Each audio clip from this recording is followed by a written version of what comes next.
రాష్ట్రంలో విద్యా వ్యవస్థను పటిష్టం చేయాలని బీసీ సంక్షేమ సంఘం జాతీయ అధ్యక్షులు రాజ్యసభ సభ్యులు ఆర్ కృష్ణయ్య డిమాండ్ చేశారు. ప్రభుత్వ హాస్టల్స్, గురుకులాలకు సొంత భవనాలను నిర్మించాలన్నారు. అలాగే అద్దె భవనాలలో కొనసాగుతున్న హాస్టల్స్ కు బకాయిలను వెంటనే చెల్లించాలని కోరారు. ప్రభుత్వ హాస్టల్స్, గురుకులాలకు సొంత భవనాలను నిర్మించాలని డిమాండ్ చేస్తూ ఇందిరా పార్క్ దగ్గర నిర్వహించిన ధర్నాలో ఆయన పాల్గొని మాట్లాడారు.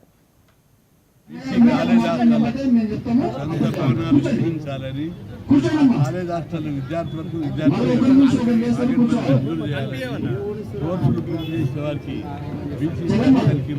కోచింగ్ ఇస్తూ 2 సంవత్సరాలు కోచింగ్ ఇచ్చడానికి అవకాశం కల్పించాలని డిమాండ్ చేస్తూ రోజు 4,000 మందితో భారీ ఎత్తున పెద్ద ధర్నా జరిపిస్తారని ప్రభుత్వం ముఖ్యమంత్రి రేవంత్ రెడ్డి గారు వెంటనే స్పందించి హాస్టల్ సమస్యలపై ప్రత్యేక దృష్టి పెట్టి పరిష్కరించాలని డిమాండ్ చేస్తున్నా. అలాగే ఫీజు రీయింబర్స్మెంట్ బకాయిలు కూడా దాదాపు 6,000కు పైగా ఉన్నాయి. వాటిని కూడా వెంటనే రిలీజ్ చేయాలని, కాలేజ్ హాస్టల్ సరిపోతాయి, మరో 200 కాలేజ్ హాస్టల్, మరో 200 బీసీ రెసిడెన్షియల్ పాఠశాలలు చేయాలని, గురుకులాలకు కూడా రెసిడెన్షియల్ పాఠశాలకు